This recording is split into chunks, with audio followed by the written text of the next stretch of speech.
علیہ وسلم نے فرمایا بندہ اللہ کے سب سے قریب اس وقت ہوتا ہے جب وہ سجدے کی حالت میں ہوتا ہے۔ کس کے قریب ہوتا ہے؟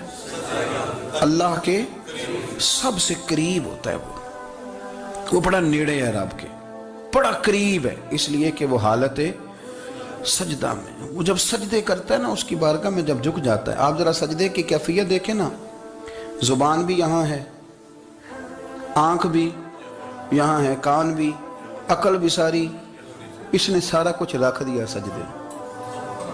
آپ وہ کبھی پیچھے جائیں تو دیہاتوں میں کہا جاتا تھا ناک سے نکیریں نکالو، بہت بڑی سزا ہوتی تھی نا، ناک سے نکیریں نکالو، بڑی سزا ہوتی تھی۔ تو اس نے کہا مالک مجھے کسی نے کہا نہیں، پر دیکھنا میں نے رکھ دی ساری عقل سجدے میں، اور رکھ کے کہا کیا؟ سبحان ربی یا اللہ، اللہ میں پست ہوں تو اعلیٰ ہے، اللہ تو میرا رب ہے اور تو سب سے اعلیٰ اتنا۔ اور فرمایا جب یہ اس کیفیت میں ہوتا ہے تو پھر یہ اپنے رب کے قریب ہوتا ہے۔ کثرت عبادت، نوافل۔ ہمارے ہاں عمرے کی قرآن اندازی محفلوں پہ ہونے لگ گئی ہے، حالانکہ حدیث سے ثابت نہیں۔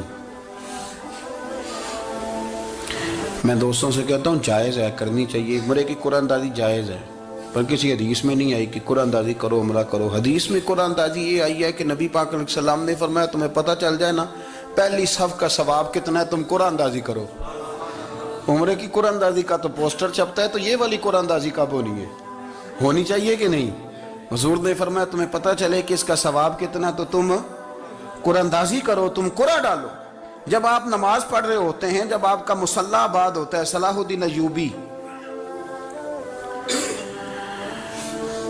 ایک بزرگ سے ملاقات ہو گئی، بیت المقدس پر قبضہ تھا عیسائیوں کا، تو صلاح الدین بڑے پریشان تھے۔ بابا جی کہنے لگے پتر کیا ہوا؟ کہنے لگے حضور پتہ چلا ہے دشمن کے 2 بحری بیڑے اسلحہ لے کے آ رہے ہیں، مسلمان پہلے ہی کمزور ہیں، اور اب اگر 2 بحری بیڑے اور آ گئے تو حضور مسئلہ بن جائے گا۔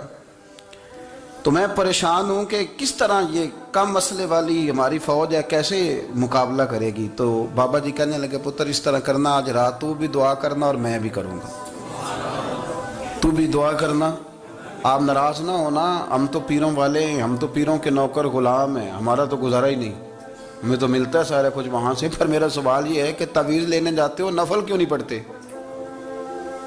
رات اللہ اللہ کیوں نہیں کرتے؟ یہ بھی تو ہمارے بزرگوں کا ہی طریقہ ہے، انہوں نے تو ہمیں سکھایا ہے۔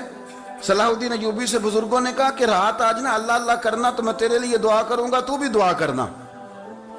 تو بندہ جب دکھی ہوتا ہے تو سجدہ کرتا ہے تو پھر ہی تو مصلی بھیگ جاتا ہے، پھر ہی تو مزہ آتا ہے۔ سکھی بندہ تو کعبے جا کے نہیں روتا، دکھی تھے، تکلیف تھی، تو سر رکھا سجدے میں تو تڑپ گئے۔